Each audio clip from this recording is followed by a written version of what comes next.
স্বৈরাচারের বিরুদ্ধে আন্দোলনের অন্যতম মূল লক্ষ্য ছিল আমাদের জনগণের রাজনৈতিক অধিকার প্রতিষ্ঠিত করা। স্বৈরাচারের বিরুদ্ধে আমাদের মূল আন্দোলনের মূল লক্ষ্য ছিল জনগণের বাক ব্যক্তি স্বাধীনতা প্রতিষ্ঠিত করা। প্রিয় ভাই বোনেরা, আজ স্বৈরাচার বিতাড়িত হয়েছে, স্বৈরাচার পালিয়ে গেছে। জনগণের শাসন আমাদেরকে প্রতিষ্ঠিত করতে হবে, জনগণের রাজনৈতিক অধিকার আমাদেরকে প্রতিষ্ঠিত করতে হবে। সারা গণতান্ত্রিক বিশ্বে জনগণের রাজনৈতিক অধিকার প্রতিষ্ঠার মূল মূল উপায় হলো, মূল পন্থা হলো জনগণের সরাসরি ভোট প্রয়োগের ব্যবস্থা করা। এবং সেই ভোট প্রয়োগের মাধ্যমে জনগণ নির্ধারণ করবে কে আগামী দিনে একটি নির্দিষ্ট মেয়াদ পর্যন্ত এই দেশকে পরিচালনা করবে, জনগণের উন্নয়নের জন্য কাজ করবে। প্রিয় ভাই বোনেরা, আমরা দেখছি অন্তর্বর্তীকালীন সরকার সেই পথে ধীরে ধীরে এগিয়ে যাচ্ছে। আমরা কিছুদিন আগে সরকারের পক্ষ থেকে শুনেছি, তারা ঘোষণা করেছে, সরকারের পক্ষ থেকে ঘোষণা করা হয়েছে ইনশাল্লাহ আগামী রোজার আগে, আগামী রমজানের আগে ইনশাল্লাহ দেশে জাতীয় নির্বাচন অনুষ্ঠিত হবে। প্রিয় ভাই বোনেরা, এই জাতীয় নির্বাচন অনুষ্ঠানের মাধ্যমে জনগণের অধিকারের প্রথম পদক্ষেপ বাস্তবায়িত হবে।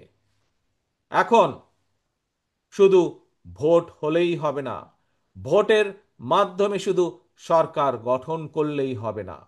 প্রিয় ভাই বোনেরা, আজ আপনারা আমার সামনে যারা বিএনপির বিভিন্ন পর্যায়ের, রাজশাহী মহানগরীর বিভিন্ন পর্যায় সহ জেলার বিভিন্ন পর্যায়ের নেতা কর্মী, আপনারা যারা আমার সামনে বসে আছেন, আপনাদের মাঝে যখন আমার কথা হয়, আপনাদের বহু মানুষের সাথে যখন আমার কথা হয়, বিভিন্নভাবে যখন কথা হয়, তখন কিন্তু একটি কথা আপনাদের কাছ থেকে আমি শুনতে পাই। কি সেই কথাটি? সেই কথাটি হচ্ছে, আপনারা যখন আপনাদের গ্রামে হোক, আপনাদের পাড়ায় হোক, বিভিন্ন জায়গায় যখন আপনারা যান, সাধারণ মানুষের সাথে যখন কথা বলেন, তখন সাধারণ মানুষ আপনাদের কাছে জানতে চায় দেশের ভবিষ্যৎ কি। সাধারণ মানুষ আপনাদের কাছে জানতে চায় বিএনপি কিভাবে কি করবে আগামী দিনে। অর্থাৎ এই যে কথাগুলো আপনাদের কাছে জানতে চায়, কেন জানতে চায়? কি ভাইরা, আপনাদের কি ধারণা আছে কেন জানতে চায়? ধারণা আছে?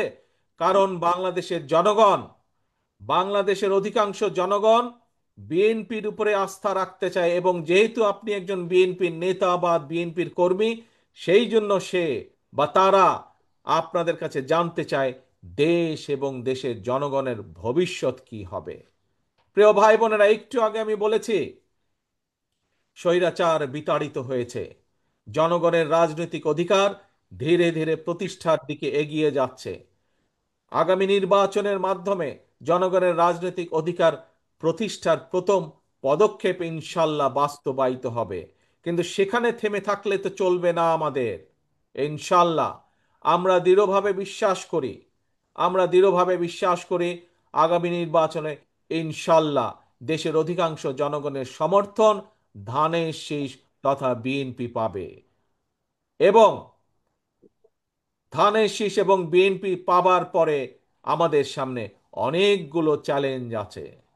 প্রিয় ভাই বোনেরা, বক্তব্যের শুরুতে আমি যেমন বলেছিলাম যে আমরা এই যে আজকে সম্মেলন করছি, কেন করছি? আমরা সম্মেলন করছি, এই সম্মেলনের মাধ্যমে আমরা নেতাকর্মীকে দায়িত্ব দিব, তারা সুন্দরভাবে দলকে আরো শক্তিশালীভাবে যেভাবে গড়ে তুলবেন, তারা দলের নীতি আদর্শকে নিয়ে যাবেন জনগণের কাছে। প্রিয় ভাই বোনেরা, ঠিক আগামী নির্বাচনে ইনশাল্লাহ জনগণের সমর্থনে সরকার গঠনে আমরা সক্ষম হলে আমাদেরকে এই দেশকে গড়তে হবে। একটু আগেই আমি বলেছি, স্বৈরাচার এই দেশের শিক্ষা ব্যবস্থাকে ধ্বংস করে দিয়েছে, স্বৈরাচার এই দেশের বিচার ব্যবস্থাকে ধ্বংস করে দিয়েছে, আইন শৃঙ্খলা বাহিনীকে ধ্বংস করে দিয়েছে, অর্থনৈতিক ব্যবস্থাকে ধ্বংস করে দিয়েছে, স্বাস্থ্য ব্যবস্থাকে ধ্বংস করে দিয়েছে। প্রত্যেকটি ব্যবস্থাকে তারা ধ্বংস করে দিয়েছিল তাদের নিজেদের স্বার্থে। আজকে তাই আমাদেরকে ইনশাল্লাহ আগামী নির্বাচনে আমরা সরকার জনগণের সমর্থন নিয়ে ইনশাল্লাহ সরকার গঠনে সক্ষম হলে পরে আমাদেরকে এই চ্যালেঞ্জগুলো মোকাবেলা করতে হবে। অনেকগুলো চ্যালেঞ্জ আছে সামনে। এই দেশের যারা যুবক, যারা বেকার, তাদের কর্মসংস্থানের ব্যবস্থা করতে হবে।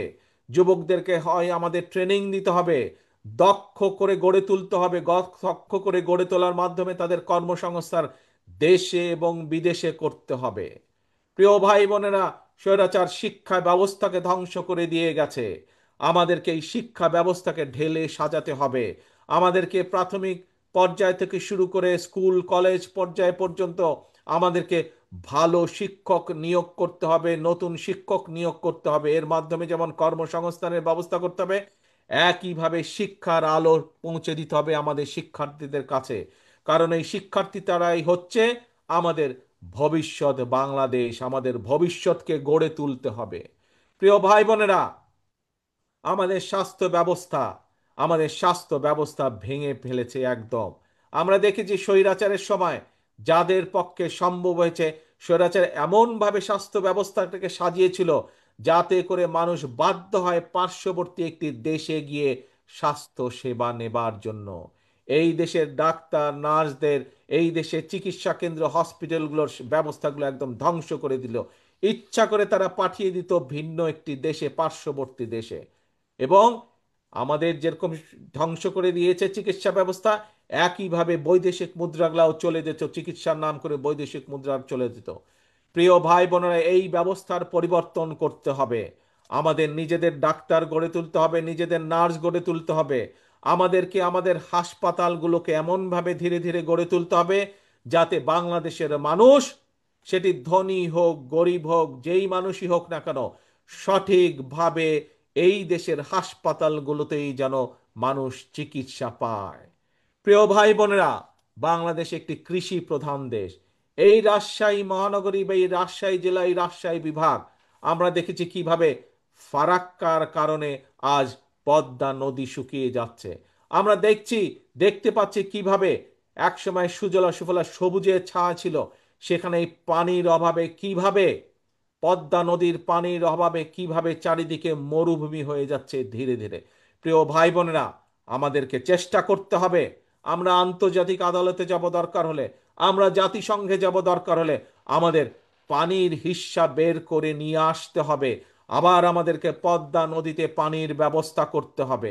আমাদেরকে খালগুলো খনন করতে হবে যাতে শুকনো মৌসুমে যদি আবার পানি নিয়ে আমরা পানির ব্যবস্থা করি এবং আবার যদি পানি নিয়ে তারা ঝামেলা করে, তাহলে যাতে আমাদের খালগুলো পানি ধরে রাখতে পারে। আমাদের কৃষকদের জন্য, আমাদের মানুষের ব্যবহারের জন্য সার্বিকভাবে পানির ব্যবস্থা আমাদেরকে করতে হবে। কাজে প্রিয় ভাই বোনেরা, সামনে অনেক কাজ, সামনে অনেক চ্যালেঞ্জ। এই চ্যালেঞ্জগুলো আমাদেরকে নিতে হবে। আমাদেরকে আমাদের দেশের বেকারদের কর্মসংস্থানের ব্যবস্থা করতে হবে। ছোট ছোট কলকারখানা আমাদেরকে গড়ে তুলতে হবে। এই কলকারখানা গড়ে তোলার মাধ্যমে এই কলকারখানায় যেসব দ্রব্য উৎপাদিত হবে সেগুলো একদিকে দেশের মানুষের ব্যবহারের জন্য, আবার একই সাথে আমাদেরকে বিদেশেও রফতানি করতে হবে। প্রিয় ভাই বোনেরা, আমাদের সামনে চ্যালেঞ্জ আছে। আজ বহু মানুষ বিভিন্ন সমস্যার কারণে বিচারালয়ে যেতে হয়। বিভিন্ন পর্যায়ের বিচার ব্যবস্থার কাছে বহু মানুষকে যেতে হয়। সেটি জমির সমস্যা হোক, বিভিন্ন বিষয় সমস্যা হোক, পারিবারিক হোক, সামাজিক হোক, বিভিন্ন ব্যবসা। কিন্তু আমরা দেখছি কিভাবে বিচার ব্যবস্থার জটিলতার কারণে, দীর্ঘসূত্রিতার কারণে বছরের পর বছর সাধারণ মানুষকে কোর্টের বারান্দায় ঘুরতে হয়। আমাদেরকে এই ব্যবস্থার পরিবর্তন করতে হবে যাতে করে মানুষ দ্রুত বিচার ব্যবস্থা পায়, দ্রুত বিচার পায়, দ্রুত সুরাহা করতে পারে তার সমস্যার সমাধান। প্রিয় ভাই বোনেরা, আপনাদের সামনে আমি এরকম কতগুলো চ্যালেঞ্জের কথা আজ তুলে ধরেছি। এরকম আরো বহু চ্যালেঞ্জ আছে আমাদের। এই চ্যালেঞ্জগুলো আমাদেরকে মোকাবেলা করতে হবে। কৃষির চ্যালেঞ্জ আছে, কৃষকদেরকে সঠিক সময় বীজের ব্যবস্থা করতে হবে, কৃষকদেরকে সঠিক সময়ে আমাদের সার পৌঁছাতে হবে, কৃষি উৎপাদন আমাদেরকে বাড়াতে হবে। আবার একই সাথে খেয়াল রাখতে হবে মানুষ যাতে স্বল্প মূল্যে কৃষি পণ্য পায়, কিন্তু একই সাথে আবার কৃষকও যাতে তার উৎপাদিত দ্রব্যের সঠিক মূল্য পায়। ভাই বোনেরা, বিগত এক যুগ ধরে স্বৈরাচারের শাসন আমলে এই দেশকে ধ্বংস করে দেওয়া হয়েছে। আপনারা যখন মানুষের কাছে যান, মানুষ এই জন্যই আপনাদের কাছে জানতে চায়, কারণ মানুষ বিশ্বাস করে যে একমাত্র বাংলাদেশ জাতীয়তাবাদী দল, একমাত্র আপনাদের প্রিয় দল বিএনপির পক্ষেই সম্ভব ধীরে ধীরে এই দেশকে আবার গড়ে তোলা। এখানে অনেক মুরব্বী উপস্থিত আছেন, বহু মুরব্বী এখানে উপস্থিত আছেন। মুরব্বীদের নিশ্চয়ই খেয়াল আছে, আমরা দেখছিলাম স্বাধীনতার পরে যারা দেশ শাসনে এসেছিল, ক্ষমতায় এসেছিল, আমরা দেখেছি ৭৪ সালে কিভাবে দুর্ভিক্ষে ছেয়ে গেছিল, ৭৫ সালে কিভাবে দুর্ভিক্ষে ছেয়ে গেছিল। কিন্তু পরবর্তীতে আমরা দেখেছি শহীদ জিয়ার আমলে কিভাবে আবার খাদ্য উৎপাদন বৃদ্ধি করার মাধ্যমে দুর্ভিক্ষকে দূর করে আমরা বিদেশে খাদ্য রফতানি করেছিলাম। প্রিয় ভাই বোনেরা, বাংলাদেশ একটি সম্ভাবনাময় দেশ, শুধু প্রয়োজন সঠিকভাবে পরিচালনা করা। আসুন, এই কাজ বিএনপি করে দেখিয়েছে অতীতে। ইনশাল্লাহ আমরা দেখেছি কিভাবে দেশনেত্রী খালেদা জিয়ার সময় বিভিন্ন পদক্ষেপ গ্রহণ করা হয়েছিল, কিভাবে দেশের শিক্ষার্থীদের, বিশেষ করে মেয়েদের শিক্ষা ব্যবস্থা কিভাবে বিনামূল্যে করে দেওয়া হয়েছিল। এরকম অনেকগুলো ভালো ভালো পদক্ষেপ নেওয়া হয়েছিল। ভাই বোনেরা, আসুন, আজ দেশের মানুষ আপনাদের দিকে, আজকে দেশের মানুষ তাকিয়ে আছে। দেশের মানুষ আজ বিএনপির দিকে তাকিয়ে আছে, দেশের অধিকাংশ মানুষ, যে বিএনপি দেশকে সঠিকভাবে পরিচালনা করবে। কিন্তু এই যে চ্যালেঞ্জগুলো আছে, যেই চ্যালেঞ্জগুলোর কথা আপনাদের সামনে আমি তুলে ধরলাম, এই চ্যালেঞ্জগুলো যদি মোকাবেলা করতে হয়, তাহলে সবচেয়ে প্রথম কাজ হচ্ছে আমাদেরকে ঐক্যবদ্ধ হতে হবে। বিএনপির সকল নেতা কর্মীদেরকে ঐক্যবদ্ধ হতে হবে। আমরা যদি ঐক্যবদ্ধ হতে না পারি, তাহলে আমরা ওই চ্যালেঞ্জগুলো মোকাবেলা করতে পারবো না। জনগণের আস্থা এবং জনগণের বিশ্বাস আমাদের উপরে আছে, কিন্তু এই বিশ্বাস এবং আস্থা ধরে রাখার দায়িত্ব কিন্তু জনগণের না। এই বিশ্বাস এবং আস্থা ধরে রাখার দায়িত্ব কার? আমাদের সকলের। আমরা যারা বিএনপি করি, জনগণ যাতে আমাদের উপরে আস্থা রাখে, জনগণ যাতে আমাদের উপরে বিশ্বাস রাখে, সে আস্থা এবং বিশ্বাস ধরে রাখার দায়িত্ব কার? কি ভাই, কার এই দায়িত্ব বলেন দেখে? কে? শুনতে পাই না, আমি অনেক দূরে, হাত তুললে আমি দেখতে বুঝতে পারবো যে কার। আপনারা বলছেন কি আপনাদের? ইয়েস, এই দায়িত্ব হচ্ছে শহীদ জিয়ার প্রতিটি নেতাকর্মীর, এই দায়িত্ব হচ্ছে খালেদা জিয়ার প্রতিটি নেতাকর্মীর, এই দায়িত্ব হচ্ছে শহীদ জিয়ার নেতাকর্মীর, এই দায়িত্ব হচ্ছে খালেদা জিয়ার নেতাকর্মীর। দায়িত্ব জনগণের যে আস্থা আমাদের উপরে আছে, এই আস্থাকে ধরে রাখা। প্রিয় ভাই বোনেরা, আসুন, এই দেশ আমাদের সকলের। এই দেশ বাংলাদেশের ২০ কোটি মানুষের দেশ। শহীদ জিয়া স্বাধীনতা ঘোষণার মাধ্যমে এই দেশের কে মুক্ত করার, এই দেশকে স্বাধীন করার যুদ্ধ ঘোষণা করেছিলেন। পরবর্তীতে ৯০-এ স্বৈরাচারের বিরুদ্ধে আন্দোলন করে স্বৈরাচার মুক্ত করেছিলেন এই দেশ দেশনেত্রী খালেদা জিয়া। কাজেই সেই দলের নেতা এবং কর্মী হিসাবে আজ আপনাদের উপরে পবিত্র দায়িত্ব, সামনের দিনে এই দেশকে এগিয়ে নিয়ে যাওয়া, দেশকে পুনর্গঠন করার জন্য। প্রিয় ভাই বোনেরা, আপনাদের নিশ্চয়ই মনে আছে সকলের, প্রায় ২ বছর আগে স্বৈরাচারের সময় আমরা বাংলাদেশের মানুষের সামনে ৩১টি দফা উপস্থাপন করেছিলাম, যেগুলো রাষ্ট্র মেরামত দফা হিসাবে পরিচিতি লাভ করেছিল। সেই ৩১ দফার মধ্যে আমরা বিভিন্ন সংস্কার কর্মসূচি দিয়েছিলাম। আমরা দেখেছি বর্তমান অন্তর্বর্তীকালীন সরকার একটি সংস্কার কমিশন গঠন করেছে, কিন্তু নিশ্চয়ই আপনারা পত্রপত্রিকায় দেখেছেন যে বিভিন্ন রাজনৈতিক দলকে নিয়ে যে সংস্কার কমিশনে আলাপ আলোচনা হয়েছে, যত সংস্কার আলাপ আলোচনা হয়েছে, তার অধিকাংশ সংস্কার বিএনপি ২.৫ বছর আগেই জাতির সামনে ঘোষণা করেছিল। আজ অনেকে সংস্কার নিয়ে করছে, কথা বলছে, কিন্তু এই সকল সংস্কারের কথা আমরা আগেই বলেছি, কারণ আমরা বিশ্বাস করি যে এই দেশকে যদি সামনে এগিয়ে নিতে হয়, এই দেশের মানুষের জীবন ব্যবস্থার যদি উন্নতি করতে হয়, তাহলে কতগুলো ব্যাপারে রাষ্ট্রের সংস্কার করতে হবে।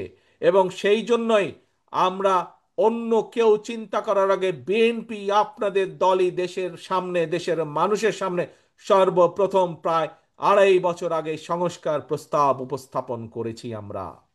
প্রিয় ভাই বোনেরা, আসুন আজকে আমরা স্বৈরাচারকে আমরা বিদায় করেছি, বিতাড়িত করেছি।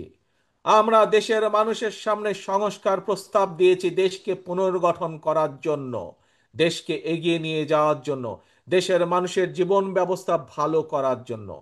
আমাদের পরবর্তী পদক্ষেপ, আমরা আমাদের পলিসি দিয়েছি, আমরা আমাদের পরিকল্পনা দেশের মানুষের সামনে উপস্থাপন করেছি। এখন আমাদের পরবর্তী পদক্ষেপ জনগণের আস্থা অর্জন করার মাধ্যমে, জনগণের বিশ্বাস অর্জন করার মাধ্যমে আমাদের এই 31 দফা বাস্তবায়ন করা।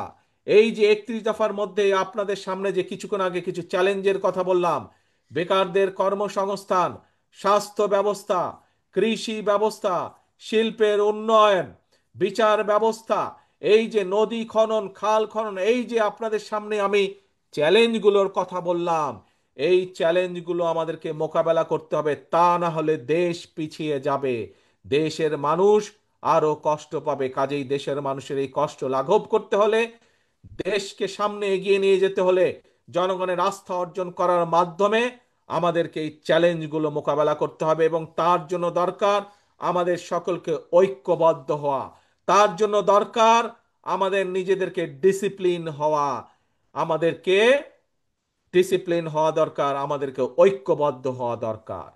আজকের এই কাউন্সিলের মাধ্যমে আমার প্রত্যাশা থাকবে রাজশাহী মহানগরীর প্রত্যেকটি নেতাকর্মীর কাছে, প্রত্যেকটি নেতাকর্মীর কাছে আমার প্রত্যাশা থাকবে আজকের এই কাউন্সিলের মাধ্যমে আমরা শপথ গ্রহণ করব যে আমরা সকলে ইনশাল্লাহ ঐক্যবদ্ধ থাকব, এক, এবং আগামী দিনে জনগণের আস্থা অর্জনের মাধ্যমে আমরা দেশকে পুনর্গঠনের কাজে হাত দেব। এটা হচ্ছে দুই। কি হলো তাহলে আজকে? আজকে আমরা দুটি শপথ নিচ্ছি। এক, এই কাউন্সিলের মাধ্যমে প্রিয় ভাই বোনেরা, আমরা সকল পর্যায়ের নেতাকর্মী, আমরা রাজশাহী মহানগরের সকল পর্যায়ের নেতাকর্মী ইনশাল্লাহ আমরা সকলে ঐক্যবদ্ধ থাকব। আজকের এই কাউন্সিলের মাধ্যমে আমরা প্রথম প্রতিজ্ঞা করছি। ঠিক আছে, কি প্রতিজ্ঞা করলাম আমরা? ইনশাল্লাহ আমরা প্রতিজ্ঞা করছি সকল নেতাকর্মী আমরা রাজশাহী মহানগরে ঐক্যবদ্ধ থাকব। দুই, কেন ঐক্যবদ্ধ থাকব? ঐক্যবদ্ধ আমরা এজন্যই থাকব যে দেশের মানুষ বিএনপির উপরে আস্থা রাখে, বিশ্বাস করে। তাদের সেই আস্থা এবং বিশ্বাসের মূল্যায়ন করতে হবে আমাদেরকে। আমাদেরকে সেই আস্থা এবং বিশ্বাসকে মূল্যায়িত করতে হবে। এবং মূল্যায়ন করার একটি উপায় হচ্ছে দেশকে পুনর্গঠন করা। দেশকে পুনর্গঠনের মাধ্যমেই আমরা জনগণের আস্থা ধরে রাখব। কাজে আসুন, প্রতিজ্ঞা দুইটি: এক, ঐক্যবদ্ধ থাকা; দুই, আগামী দিনে ইনশাল্লাহ জনগণের আস্থা অর্জনের মাধ্যমে দেশ আমরা পুনর্গঠন করব। যে চ্যালেঞ্জ আছে সেই চ্যালেঞ্জগুলো আমরা মোকাবেলা করে দেশকে সামনে এগিয়ে নিয়ে যাব।